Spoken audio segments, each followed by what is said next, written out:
Warm summer greetings, everyone. Thank you for joining us live for today's MAI webinar. What are the elements of a successful children's book? This is Ramon Rocha of MAI greeting you from Illinois, and I'm with our speaker today, Carl Laferton, who is joining us from London, UK. Carl, I'll formally introduce you later, but please say a quick greeting hello to our audience. Hello, thanks for being here. Thank you. It's lunchtime in the UK, and we're taking lunch away from Carl. So thank you for being here, Carl. We appreciate your time to lead us. We may have the most number of registered participants since MAI started offering webinars 9 years ago. Thank God for you all, 139 who signed up from 34 countries. A few of you come from countries where it is most difficult to live as a follower of Jesus. If all right with you, go ahead and type on the chat from where you're coming from. Just put on the chat where you're coming from. Thank you. From Sydney, Trix. Yes, Elena, Eliza. Jenny from Thailand. Okay. Thank you for being here. It's nice. Thank God for technology that we can come together from different parts of the world. Thank you. From the Philippines, of course. Yes.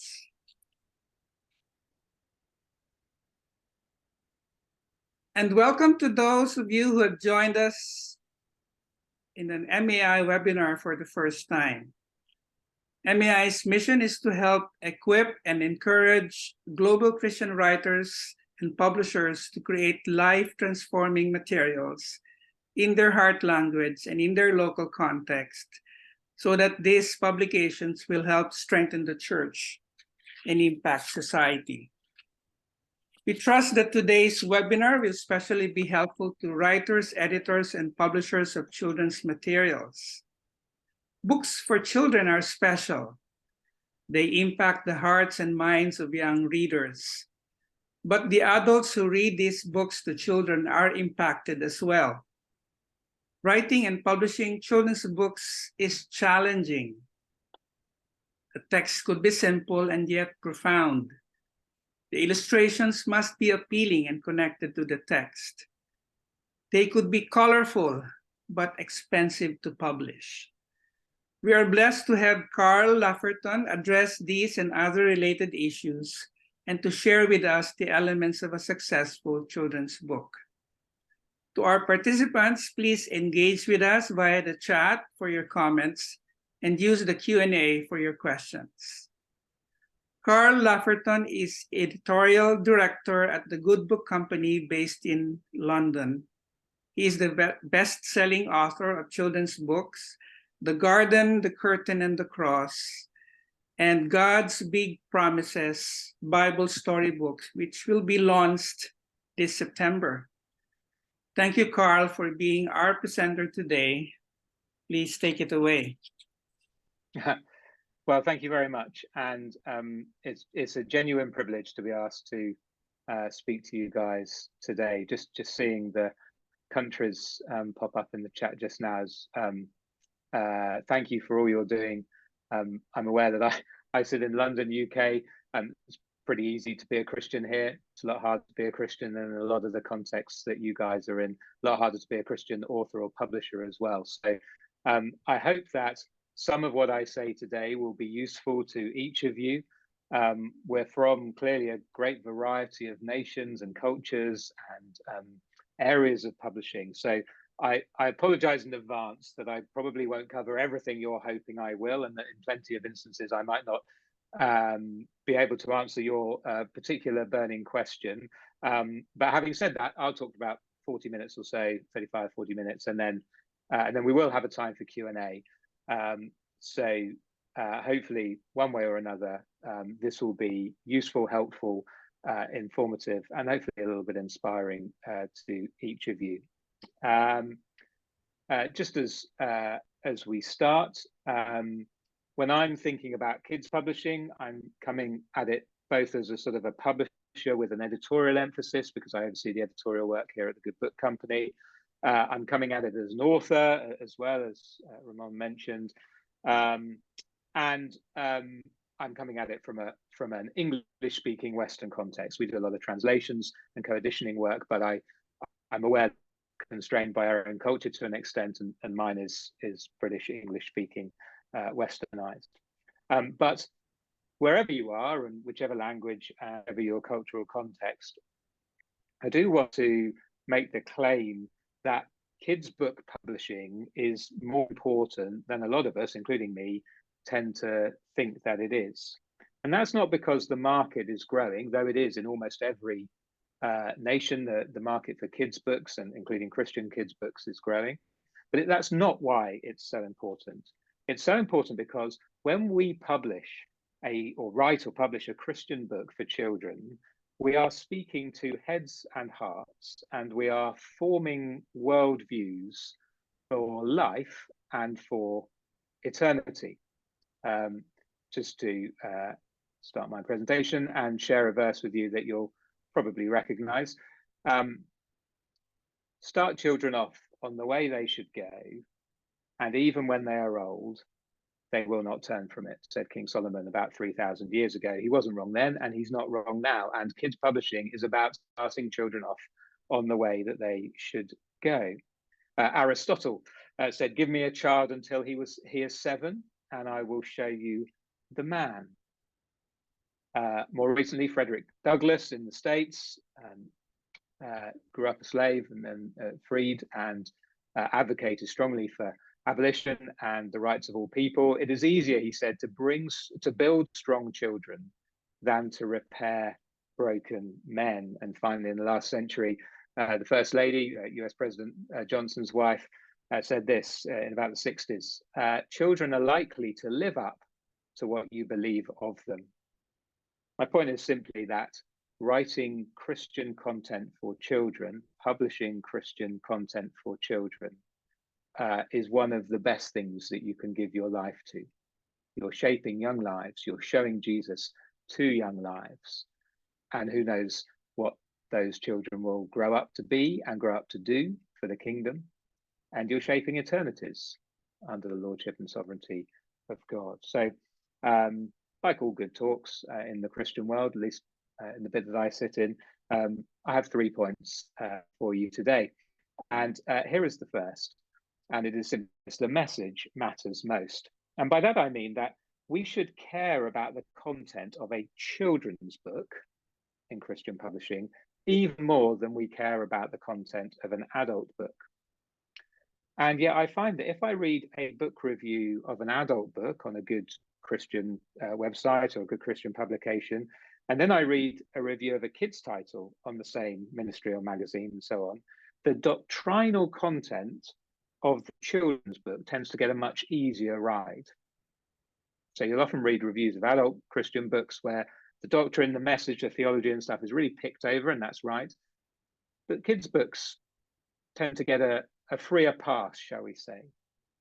And I think that's actually the wrong way round, because a 25-year-old or a 45-year-old has far more ability to sift and analyze the content of what they're reading, hold it up against scripture and so on, than any 5-year-old or 8-year-old or 10-year-old does. So the message really matters. It matters that we are faithful to scripture. It matters that as far as true and right and good. But there are other things to remember in terms of our message, our writing for children's Christian books as well. The first is this: I think it's good to ally realism with hope. What I mean by that is that our children know that the world goes wrong. Whichever culture you're in, all children over the age of about 6 or 7 can remember COVID. And so regardless of what else is going on in their culture, and there are far worse things going on in some nations than the lockdowns were, but whatever's going on, kids growing up today know that the world goes wrong sometimes, and adults don't always have all the answers. So we need to be realistic in our writing for kids. We need to be upfront with them about the brokenness of this world. We don't have to sort of package everything in sweetness and light. And it won't work for post-COVID kids anyway, because they know that the world goes wrong. The wonderful thing, of course, about being a Christian author or a Christian publisher is that we bring hope into that reality, because the gospel is the light of this world.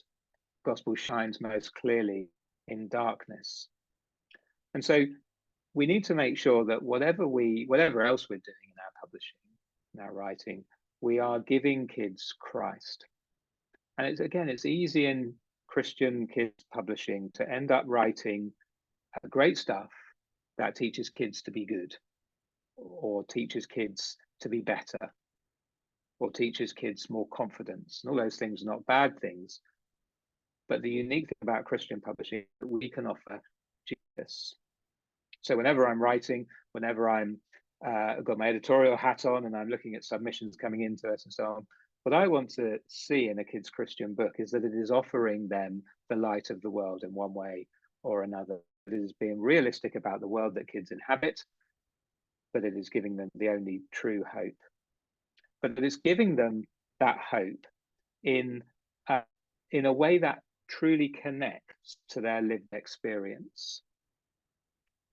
It's always worth thinking with most Christian kids' books, what is the area of life of their lived experience that this book is going to deal with or address? So one good example of that is a book by my friend Cam Thornton, who works for Crossway over in the States.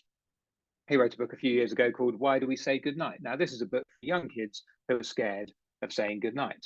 And it just so happened that my youngest, our daughter who's now 9, at the time this came out, we were struggling with the dark. We were struggling with good night time. We were struggling not to get out of bed several times and so on. And this is a book that Champ has written to that exact lived experience that most kids experience, and that it's easy as adults for us to forget how scary it can be when the light turns off and mum and dad leave the room and you're on your own. And so this is offering hope to children by offering them Christ in a way that really connects to that particular lived experience moment of young children. On the Right is another book I wrote called The God Contest, which is the story of Elijah on Mount Carmel and God sending the fire to prove that he's the real God, and then connecting to the resurrection of the Lord Jesus.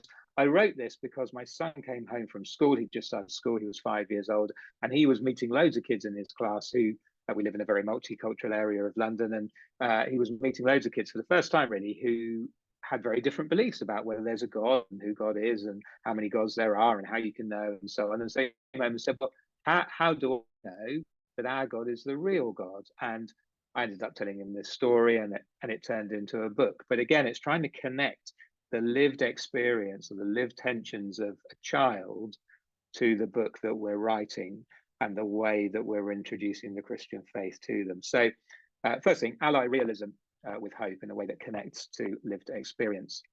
Secondly, engage heads and inspire hearts. James K. Smith wrote a book a few years back called You Are What You Love. And he said that we tend, post-Enlightenment, particularly in the West, we tend to treat people as though they're minds on a stick. In other words, everything is intellectual, and intellectual cognitive understanding is all that we need to aim for. But of course, we're much more than that. We do have heads, we also have hearts. And so in all Christian writing, I would argue, but maybe particularly for children, we need to be careful that we are engaging their heads, that we are teaching them truth to understand, but also that we're inspiring their hearts. This quote is actually from Tim Keller, who wrote some commentaries in a series that we did, and he said in a video that he produced about them, I pray that these books will engage your mind and stir your heart. And that's a great aim for anything that we're writing or publishing. It's easy to fall into doing one or the other, you see. It's actually quite easy to be inspirational, to tug at the heart, but not root truth in the head. And the example I always spin out of this is the great philosophers of our age, Mariah Carey and Whitney Houston. You may have seen the film, The Prince of Egypt, reasonably accurately based on the Exodus. But at the end, they sing this song. And here is what it says. There can be miracles if you believe. Who knows what miracles you can achieve? When you believe, somehow you will. You will when you believe. They sing it better than I just said it. But that's very inspirational, and it's the great rousing chorus at the end of that film. But notice it is saying that miracles are something that we achieve, and that if we only believe, and the context is believe in yourself hard enough, then you can do anything. Now that is sub-biblical, actually it's anti-biblical. It's inspiring, but it isn't actually true. That's inspiring hearts without engaging heads. On the other hand, for us as a Good Book Company, we are a confessional, reformed publishing house. Our temptation is to swing too far the other way and to produce content that is very biblical, very solid, and slightly dull, engaging the mind, but not really firing the heart, and therefore dampening the wonder of faith. It's a real tragedy if kids grow up understanding the Christian faith, but also understanding that every book that teaches them about the Christian faith is going to be a bit less interesting, a bit less lively, and a bit less fun than all the secular books on their bookshelf in their bedroom. And so what we want to be doing is teaching truth on fire, as Martin Lloyd-Jones put it nearly 100 years ago now. Real truth, really on fire, engaging heads and inspiring hearts. And so when I'm writing, I tend to ask myself, have I done both? Am I teaching truth clearly, but am I also doing it in a way that is likely to capture a child's heart, to really engage a child in that way? It's quite hard to do both at the same time, but that's what we need to be aiming for in Christian publishing. Third thing, know why you need the book. The message matters. Why is that message necessary? One way to test this is, can you tell a parent in one sentence why the book that you're writing or publishing will do something for their children that they can't do themselves? Can you tell a parent in one sentence why the book you're publishing or writing will do something for their kids that they can't do themselves? The danger of a growing sector in publishing is that all publishers pile into it and produce books for it, almost just for the sake of it. Now, kids do need a lot of books, because if your kids are anything like mine, particularly when they're younger, books are quite short. They read them or have them read to them in about 5 minutes or 10 minutes, and then they need another one and another one and another one. And their favorite book this month will be different from their favorite book next month. And so we do need lots of great Christian content for kids. But it is just asking ourselves, why are we publishing this? We're just publishing it because we know it's a sector that is growing. Or are we publishing it because we think it's doing something that we can't see other books in this sector doing? Are we publishing it because we think it can do something better than the books that already exist out in the marketplace are doing? Fourthly, sweat the words. The blessing and the curse of a kid's book is that you don't have very many words to play with, particularly books for under 7s and 8s.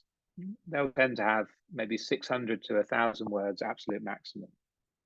More than that, you're probably writing too much. Because you have so few words compared to an adult book, you have to make them count. You can't have paragraphs that don't really do much because you don't have space or time. And plus, kids, unlike adults, will just get bored and wander off rather than getting bored and politely reading on. Kristen Getty, the songwriter, you may have heard of the Gettys. I remember she once told me that sometimes she takes a whole day over a single word in her lyrics. She will literally spend the whole day going to and fro, thinking of different options for that word, praying over it, and then eventually settling on it. Now, I'm not saying a day a word is going to work out for us as kids authors, but it did make me think, actually, it's worth sweating the words. It's worth sweating the words to make sure they're as faithful as possible and as clear as possible, and that they're doing as hard work as possible. Much better to say something in one word than 10 sort of slightly flabby duller words. Just one example of this, as Ramon mentioned at the beginning, we're releasing a kids storybook Bible for young kids, so 2 to 6 year olds, in a couple of weeks. God's Big Promises Bible Storybook. And as I was writing the Bible stories, obviously the key is to be faithful, but then the second key is to be accessible for young children. And so when you get to something like idolatry in the Old Testament, that's and the people, bowing down, making and bowing down to a golden calf. It's really hard to think, okay, how am I going to explain that in a way that children understand? I can't use the word idol. Even the word fake is a slightly higher register in terms of kids understanding that and so on. And so I went round and round and round, and in the end, I settled on a word that doesn't actually exist, which is not God's. So the Israelites made and worshipped a not God, and then we used that word through the rest of the Bible to describe what an idol is. It's something that is a bit like a God but isn't, or is treated like a God but isn't God. It's a not God. And that took a lot of time and thinking and going to and fro and trying different options and stuff. But I think it's worth it if it enables kids to understand something in a way that is engaging for them. We provide authors of kids' books, maybe written a kids' book before, with a list of tips, and I'll share some of them with you now. Firstly, before you even start writing, hammer out and hone a child-friendly answer to the question, what is the central truth being taught? It's always worth knowing that before you start writing. Secondly, book needs a clear and compelling narrative arc. Each part needs to lead to the next naturally, and each part needs to be signposted for younger children. Another one is that memorable repetition is key, particularly for younger kids. Parents love repetition because they can help their kids remember it really easily, and kids love repetition because they love to chant things. So if you can come up with a rhyme or a phrase that builds up as the story unfolds or simply repeats itself through the story, that's going to be a win. Keep the chronology simple for young children. Keep things as concrete as possible rather than being abstract. Young children think in concrete terms. They don't think in abstract propositional terms. And plenty of kids' books founder because they keep teaching things in an abstract way or a metaphorical way when younger children simply don't think like that. Therefore, simplicity is good. It's good to stretch children. We mustn't think that children can only understand really, really simple things. But at the same time, we need to remember that children tend to have a limited vocabulary and a limited view of the world. And we need to understand that in order to speak into it. And therefore, and this is the last one I'll give you, but therefore, often the best way to write, I think, is to just imagine telling the story to children, or if you have children or can find some children of the right age for what you're writing, literally tell it to them, because they will very quickly show you if you're failing to make it interesting, if you're failing to make it exciting.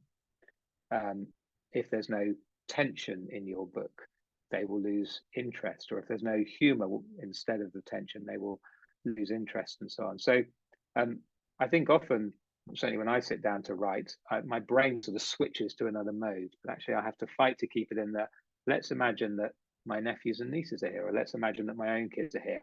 What would I say? How would I introduce it? How would I keep it interesting and fun and exciting? How would I signal that this is a serious part of the story or of the teaching, and so on? The message does matter, and therefore it's worth sweating the words. Now, I would say all this because I'm an author and an editor. I'm not an illustrator or an art director, and so far it's all been about the words. So let me move on to the second point, which is that the medium matters too. God wrote a book, but he also painted the sky. It's a quote I came across a while ago. I can't remember who it's from, but it's worth remembering in kids publishing. The words matter most, but the illustrations, the cover, the way everything is set out, that matters too, and a lot more than authors tend to remember. illustration matters because illustration makes the words sing. And illustration matters because sometimes the illustrations can say more than the words can, and they add to or enhance or change even the mood of a piece of writing. And certainly with a couple of books that I've written the first draft, and then when the illustrator has come in and started coming up with ideas and so on, we have changed the draft based on what the illustrator is coming up with. And oftentimes we can actually cut words from the draft because the illustrator is illustrating those, and therefore it doesn't even need to be in the writing, so we can cut the words down, keep it tighter. So the illustrations really matter. And certainly at Good Book Company, we didn't, it must be about 9 or 10 years ago that we started publishing books for children. Before that, we had done devotionals for children, but not sort of reading books, as it were, for kids. And we got into it because we wanted to produce books for the Christian market that Christian parents wanted their kids to pick up because they communicated truth, but that the kids wanted to pick up as well because they looked like they'd be a good read and they were fun to listen to or read, and the illustrations were engaging and spoke into their world and so on. It's easy to have, well, there's plenty of books, aren't there, that are brilliantly illustrated and wonderfully told, but that don't actually teach the gospel clearly, if at all.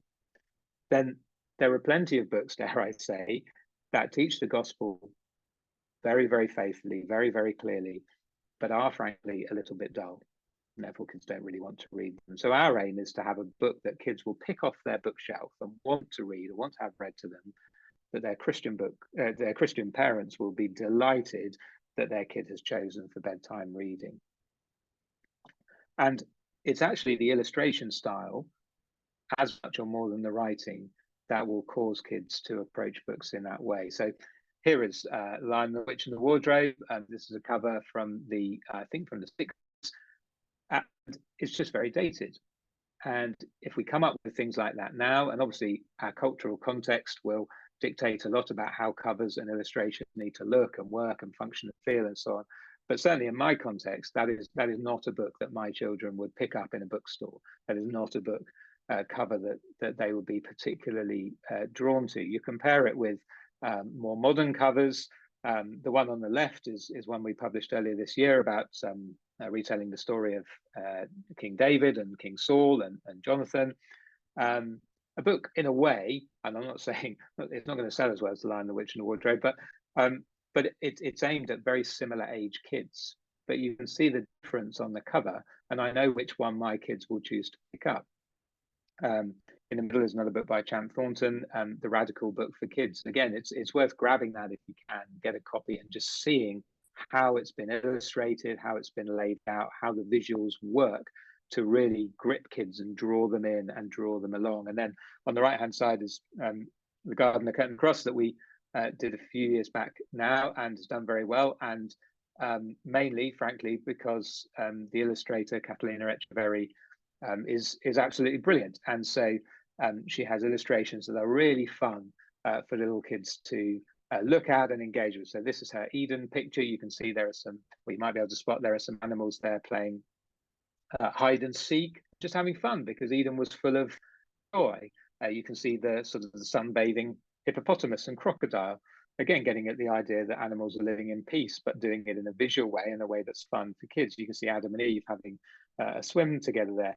On the top left, you can see some animals that are now extinct because, of course, those animals would have been present in Eden. And it's just a fun, lively, engaging, biblically accurate picture that lifts the words and makes the message come alive. Catalina is also really theologically on point. And so this is later in the book, and this is Jesus at the temple in Jerusalem.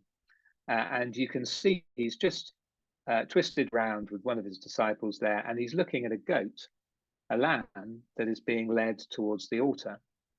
And you can imagine the Lord Jesus seeing a lamb when he visited the temple. He must have seen lambs, and he knew that they were pointing to him, and he knew the sacrifice that he was going to make. And so Catalina has just built these things into her illustrations. Now most kids are not going to notice that or understand it, but a lot of adults who are Christianly literate will notice it and can point it out to their kids. And again, it's just adding layers of depth. And so that is what illustrations can do for a book.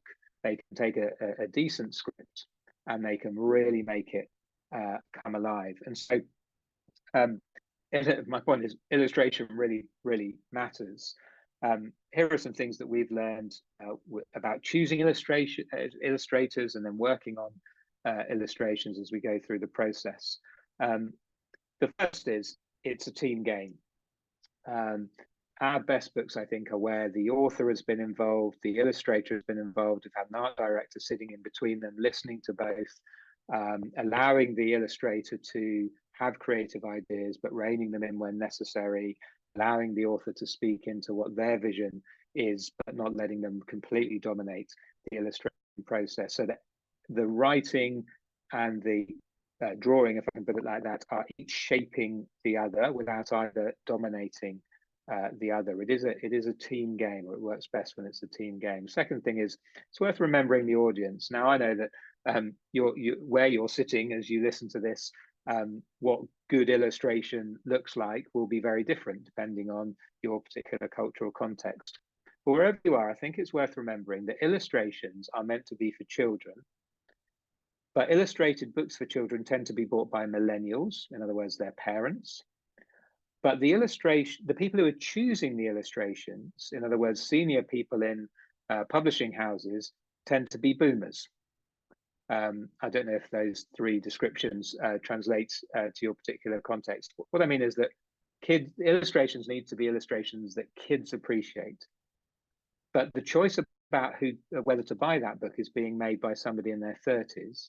And the choice about who's actually going to illustrate the book in the first place is normally being made by people in their 50s and 60s. And so those of us who are choosing illustrators need to remember that it's not about what we like. It's about what kids will enjoy, and people in their 20s and 30s, who are the parents, will choose to buy. And sometimes I think there is a mismatch, and you can tell that illustrations have been chosen because somebody who's in their 60s really likes them, and they look and they remember their own childhood and what they loved as a child, and they resonate with that. But actually, those are not the people who are going to buy the book, and certainly not the people who need to enjoy the book. That's children. And so illustrations need to work for children in the context that they are in, surrounded by the particular styles of illustrations that they're coming across from the secular world. It's worth remembering your audience. It's worth getting feedback as well from the end users, from children, from parents, because again, they are the buyers. They need to like things. What we tend to do if we get feedback is we let feedbackers, the parents, tell us what doesn't work. We don't necessarily let them tell us how to fix it. Again, this is a sort of an old adage in editorial. Editors are great and should definitely be listened to in terms of what isn't working on a manuscript. Editors are not always the right people necessarily to say, and here's how it should be fixed. Often the author is better for that. And so that's how we use feedbackers. They can alert us to things that aren't working properly, and then we have to work out how to make them work. But again, with the Kids Storybook Bible that we sent out, that we're publishing soon, we sent that out to loads of people, big buyers, the retailers, they needed to like the cover and think the title worked and so on, but also to loads of ordinary families, and ask them which stories don't work very well, which are the words that your kids trip up on, where is the illustration actually sort of confusing the kids. So what they want to talk about because of the illustration is not what the main point of the writing is, and therefore it's taking them off on a tangent. Get all that feedback. If you're getting it from enough people, you can work out where the real problems lie. Then it's your job to work out how to fix those. Details matter. What I mean by this is we need an illustration to represent the real world, both the real world of the Bible and our real world. So kids know that not everyone is always happy. They know that the sun doesn't always shine. They know that kids have different colored skin and hair. They know that some kids are in wheelchairs, and all that should be represented in our kids' books. There's been a huge leap forward in this in the last 10 years or so. So I probably don't need to tell you this, but it is worth bearing in mind that the real world needs to be really represented, and kids need to be able to see themselves or people who look like themselves in the book. We launched a book in 2017, I think, called God's Very Good Idea, which is about diversity and how God deliberately made people different, but everybody has value and anybody can be forgiven. And we had lots of letters from people whose kids are in wheelchairs or have other physical disabilities, because in that book there are kids with wheelchairs and there are kids on crutches and so on. And we had lots of letters just saying, thank you that my kid was able to see themselves or see somebody like them in this book. It made a huge difference. So it's worth remembering that in not just our choice of illustrator, but in what we ask them to illustrate. It's also worth thinking about the details if you're illustrating Jesus. If you're writing a story that requires you to illustrate Jesus, firstly, some people would say the second commandment dictates that we don't show Jesus facially at all. And that's a matter of conscience. Good Book Company, we're comfortable to, given that the Lord God decided to become incarnate, we're comfortable with representing him, but only in a form in kids' books that is clearly not trying to look like reality. So it's not photographic. It's obviously an illustration. But first impressions matter. And if you're writing or publishing a kids' book that includes Jesus and a picture of Jesus, then that will be some kids' first impression of the Lord Jesus. Now, Jesus didn't look like this. He did not have blue eyes. He was not blonde haired. And so, again, with God's Big Promises Bible storybook, we spent a long time working out what Jesus was going to look like. You can see him on the left there. That was an early sketch. He looks too modern. And he also looks a bit too young and sort of styled, we felt. And so we went through literally dozens of iterations until we came up with the Jesus on the right, who we think looks both authoritative, which he was, but also friendly and welcoming. He doesn't look particularly good looking, because Isaiah prophesied that the Lord Jesus would not look particularly impressive. He does look Middle Eastern.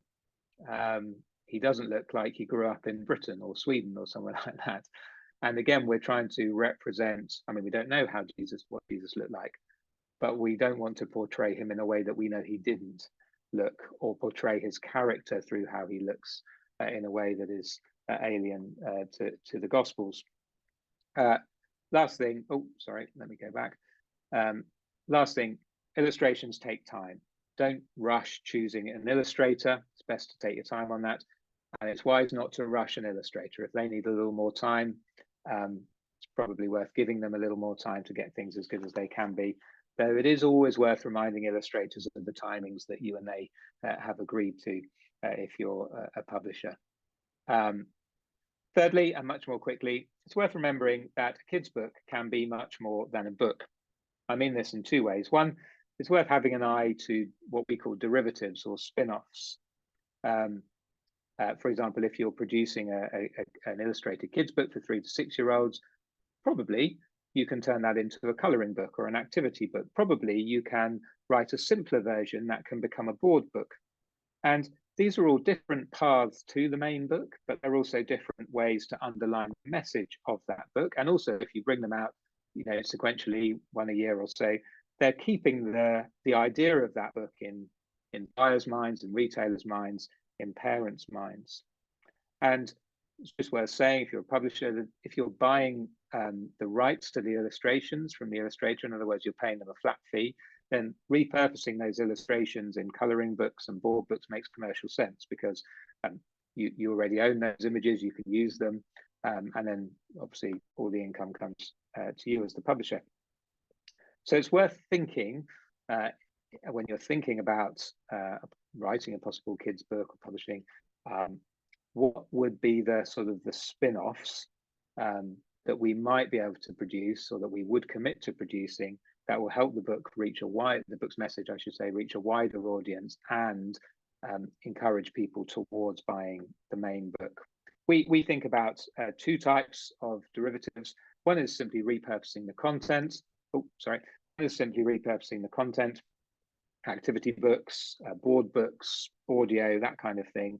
And then the other type is where you are adding new content to what you might call the family of that book. So again, with the Kids Bible we have coming out, there's going to be a devotional coming out to go alongside it. There's going to be a book of prayers coming out to go alongside it, using the same images but different content. In time we may do a Sunday school curriculum as well. So that's adding new content, but it's sort of adding to the family. And again, it's drawing people towards that family and towards the message of the original book. It's also worth thinking about what you can offer for free. Now, you'll know your market much better than me if you're in publishing, but we have found that offering lots of free content online really helps people access the book and enjoy the book. When the pandemic hit,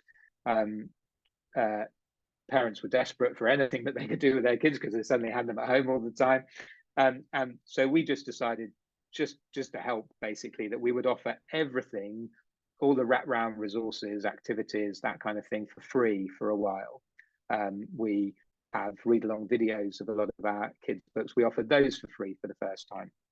And what we found was actually that rather than people just saying, oh, we've got all this free content, that's wonderful, we'll use that, they did use it, but then they also came and bought the actual book itself. And that taught us that you can offer a lot for free online that is the message of the book, that has illustrations from the book and so on. And people will still want, if they enjoy that free content, they will still want to come and buy the book itself, because when you're reading with young kids or wanting slightly older kids to read, you still want to put a physical copy in their hands, however much they can consume through a screen.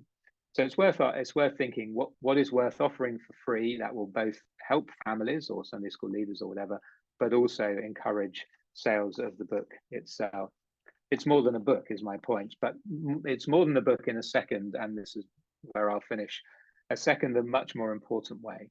It's more than a book if you're publishing books about Jesus.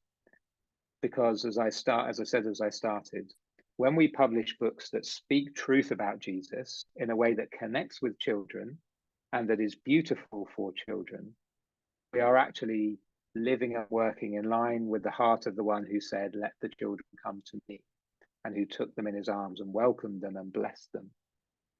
And when we publish books that speak truth about Jesus in a way that connects with children and is beautiful for them to enjoy, we are opening ourselves up to the possibility that there will come a moment in heaven when someone wanders up to us and thanks us because the Holy Spirit had used one of our books to capture their heart, to bring them to faith, to set them on a lifetime of serving the Lord Jesus.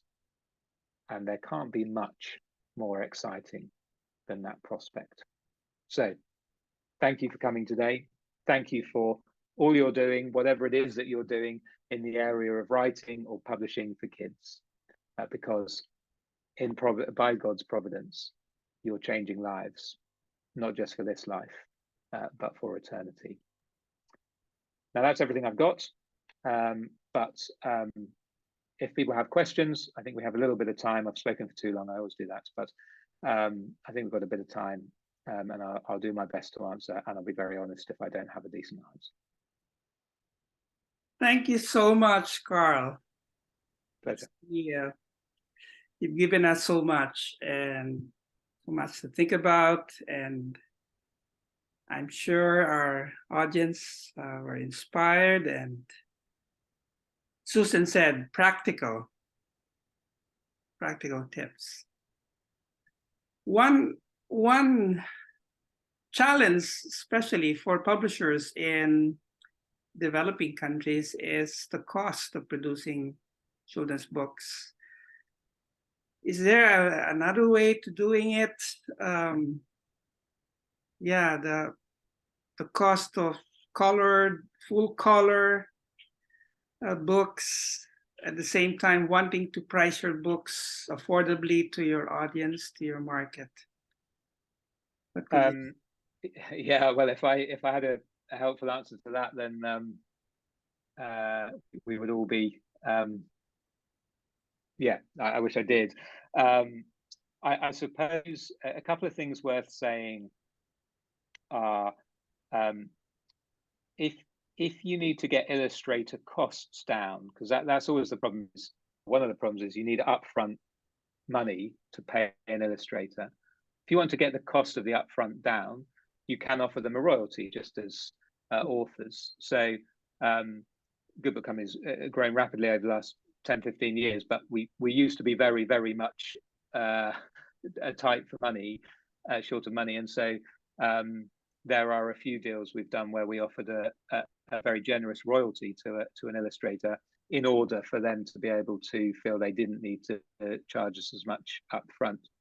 You will find with Christian illustrators, some Christian illustrators, that if you're honest and say that this is the most I can offer, I'm sorry, I know it's less than what you can earn elsewhere.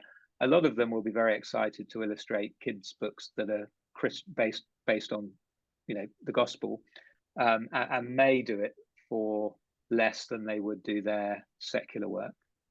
The other thing is, in terms of printing, it is worth exploring where to print.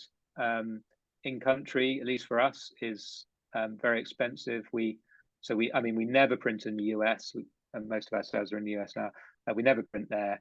We very rarely print in the UK, and particularly color work. We will almost always place in India. So if you've only been printing in your home country, it might be worth just looking at the Indian presses or the Chinese presses. Now, some countries' presses won't print particular books about particular aspects of the Christian life, so you have to be careful with that. But India's pretty open, so that's where we place most of our things. And then the other thing is, of course, if you're looking for good content, if you can find good content that already exists in another language and co-edition with a publisher out of English or Spanish or so on, then that's a great way to do things more cost effectively, because you're not having to take on the upfront cost of producing the content. I hope that's been vaguely helpful, but mainly it is very difficult, and there's no getting around that. All right, thank you for that. Tolupe is asking illustrators from outside. I think she's from Nigeria, outside the country. Have you heard of Viber? There's an app, there's a website that is like a pool of talents and service providers, and people can just contract them and pay them for the artwork that they're doing. What do you think about that? Yeah, so the first thing I'd say to Lupe is, first think about whether you need a Christian illustrator or whether you can work with somebody who is in sympathy but not themselves a Christian. Different publishers and authors just have different approaches to that question, but of course it is worth asking, just because it will open you up to being able to find an illustrator more easily. If they do need to be Christian, I would echo what Ramon just said. Also, what you can do is find the Christian books, illustrated books that you most like the illustrations of. The imprint page, well, the cover, but certainly the imprint page will always tell you who the illustrator is. And the good thing about social media is you can normally find them, because illustrators want to be found, as it were, by people. So that is a good way to, and that's what we do as a publisher. We keep our eyes open to what other publishers are publishing, and when we see something we consider to be fantastically well illustrated, we make sure we have a contact for that illustrator for future work of ours. Okay, thank you. Julia Burkett is asking, can you say a bit more about the number of words on a page, or ideal number of pages for 8-year-olds? Okay, I would say it depends on the type of book. So I think if it's a chapter book, so an 8-year-old, it could be a non-illustrated or just pencil illustrations at the beginning of each chapter, a chapter book. Then if it's a chapter book that is non-fiction, I would say 96 pages probably the ideal sort of longest. Again, markets are different. American 8-year-olds in Christian homes will tend to read longer than British ones or Australian ones will, or at least their parents claim that they do. And then if it's fiction, I think you get away with a lot longer for an 8-year-old. So you think about the early Harry Potter books, which are written for that kind of age group. They're 200-300 pages. If it's a illustrated book, probably wouldn't be for an 8-year-old, I suppose, but then you have to be much more careful about how many words you put on the page. And again, I think look at the best books that you can find that for that particular age range that you're thinking of and the particular genre that you're thinking of, and see how they do it and see what they do with it. Often it's not just the amount of text on a page, it's the placement of the text on the page, which if it's done thoughtfully can be very helpful. I'm trying not to. I think there's an Usborne Kids Bible, which I guess is for sort of 4s to 7s, which has far too much text on each page. And that's an example where I think it must put kids off to see that much text on a page. There are others that I think get it just right, but part of it's just the look and the feel of the specific book, genre and type and so on. Thank you. Going back to trying to reduce the cost of drawings, illustrations, somebody said, can we use Canva or Pinterest as for illustration? Canva. I haven't come across Canva, so I don't know. Okay. Do you mean getting images from there, or? Yes, getting images from Canva or Pinterest.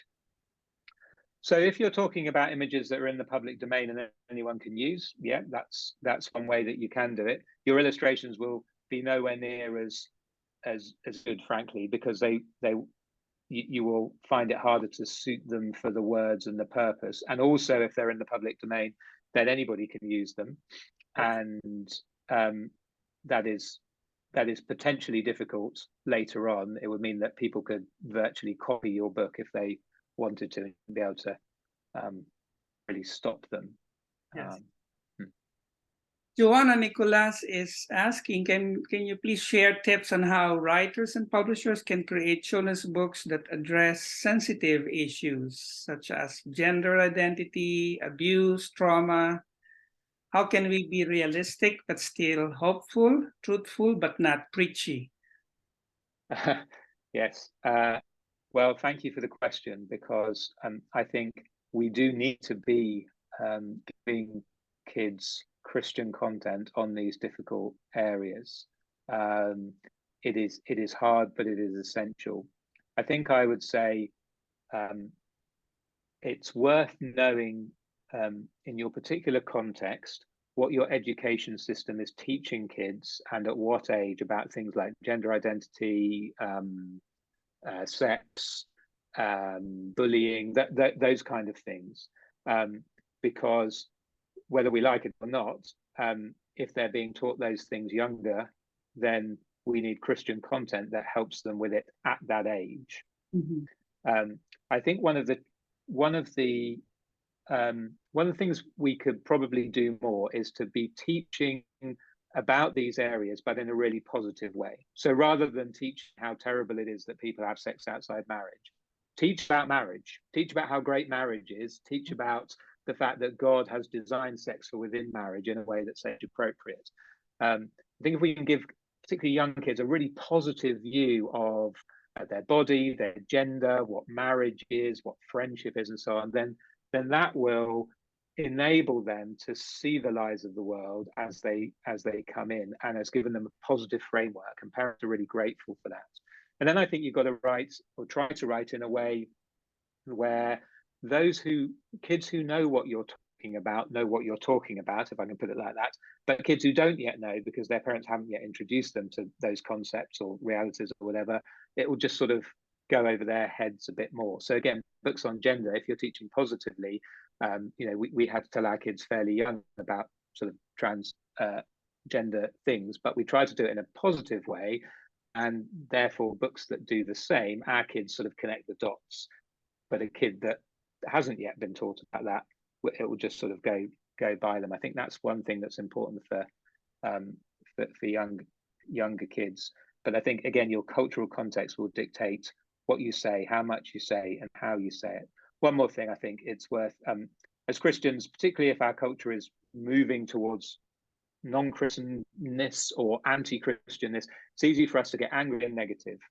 And what we actually ought to be doing is being positive and kind. And so teaching our kids not just what is right and good and true, but also to be compassionate to those who are choosing a way that is not God's and is therefore a way of brokenness sooner or later. We need to be teaching kids not just it's us and them, but actually God's design is best for everyone, and it is tragic when people choose not to live that way. So let's be kind to them and gentle with them and compassionate towards them. It was a great question. Thank you. And an excellent answer, Carl. Oh, well, thank you. Yes, Jenny Bibe is asking, this could be very contextual. What is the most important thing that we have to think about when publishing a story for kids that centers on creation, God's creation, like animals and creatures? What character should we magnify, or anything that is important to take note? In creation? Yes. Well, I suppose, I mean, creation is just a gift for kids' books, isn't it? Because there's so much you can illustrate and so much fun you can have. I think, I mean, going back to the image I shared from the garden, the curtain, and the cross earlier, it's got to be faithful. It's got to be realistic, and as well as fun. So we want to be trying to illustrate what it might have been like, rather than just trying to get kids engaged with things that it wouldn't have been like. The other thing is, I think it's easy to major on the sort of fun aspects of creation, like the animals and the trees and so on and so forth. And if the text isn't pointing to God as the great hero of the creation story, and his characters seen in creation, his power, his imagination, his kindness, his generosity, and so on, then I think that's a fail, because kids will come out saying, oh, the best thing about creation is actually not the creator, but the animals and so on. Now, in your illustration, obviously, you're going to be illustrating all the fun animals and so on. So you've just got to be careful that your words are making sure to point towards the fact that is the best thing about creation. Indeed, in the garden, the curtain, the cross, as the spread I showed you, the very next spread is saying that the best thing about creation, better than all those things, was that God was there, and that was the amazing thing about it. Thank you for the reminder. And I appreciate that you emphasized on publishing the gospel, teaching, sharing Jesus to the kids. And we have to be reminded of that constantly.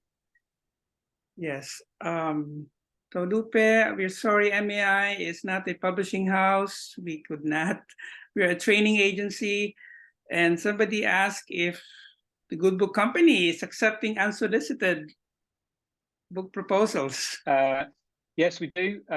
We made a decision a few years ago as we grew that we would keep accepting unsolicited submissions rather than requiring previous publishing or representation from an agent, just because I think there's probably 2 or 3 things a year that we publish that have come through that way and were just great ideas and very well written. And so yes, we do. You can publish submissions at thegoodbook.com or submissions at thegoodbook.co.uk. I should warn you, we get hundreds, and so we don't promise to respond to everybody, but we do promise that we will look at everybody's. Thank you. Somebody asked, what are your thoughts about using creative nonfiction strategies on Bible stories? That is, writing from the perspective of specific characters. Creative. Yeah, great question. Our position is, and you know, different Christian publishers land different places, and there's not a right or a wrong. We are happy for slightly older children, so 8+. We're happy to write books or publish books that are creative retellings of a Bible story. So we had a very successful one a couple of Christmases back called The Promise and the Light, which tells the story of Christmas from the first person narrative, Mary, Zachariah, and Joseph. And it's a great way actually to get kids into the story and really feeling the tensions of a Bible story rather than just sort of thinking, oh yeah, I know the Christmas story. Mm-hmm. There are so many dangers with doing it because you can end up emphasizing extra biblical detail rather than the things that we know actually happened. You can end up making the characters the hero rather than making sure that Jesus is the hero. You do need to, I would say it's the hardest type of Christian writing for kids to do is creative nonfiction based on Bible stories. You need to have a really deep understanding of the Bible story. You need to have a really deep understanding of the historical context, and you need to be a really great writer. I've only come across one or two who are good enough, but it's exciting when you find them. The thing we won't do is introduce a main character who is not in the Bible. So we always turn down stories telling a Christmas story for young kids from the point of view of the donkey or Robin or the innkeeper or and so on. But again, that's a decision we've made, and others make a different decision. I'm not saying one's better or worse. Okay, thank you. Yes, so Sam, thank you for responding to a question. Yeah, that's really helpful. Thank you. Yes, thank you. Yeah, so Tolupe is just acknowledging the answer. It has been helpful. Okay, so I think we've answered our questions already, and we're about to our time limit. But thank you so much for being here, all our audience. Thank you for your questions. Thank you for your interaction. Carl, give us your final words of encouragement. Yeah, I just want to say, in publishing, in writing, unlike in direct church ministry, you only see a tiny fraction of the impact you're having for the kingdom. And it's worth remembering that when you're sat at your computer and the words don't come very easily, or you're wrestling with print schedules as a publisher, or a problem with an illustrator. It's worth remembering that you can't see, the Lord is doing thousands of things through your publishing or through your writing. You can maybe see one or two of those things. And so I just want to really encourage you with that thought, that the wonderful thing about Christian publishing, Christian writing, is that the Lord will use it, and you won't get to see that till the new creation. But what a joy it will be to praise Him for what He did through your work when you're in the new creation. Amen. Thank you, Carl. Oh, it's been a joy. Thank you so much for having me. A lot of our audience there are saying they have been inspired, they have been encouraged, and challenged even to create more children's materials that are Jesus-centered, gospel-centered, and presenting the truth to our audience through kids' materials. So thank you so much, Carl, for your time, for your sharing, for your experience, for inspiring and for helping our audience today. Just in closing, we have some announcements. Can I share some announcements from MAI?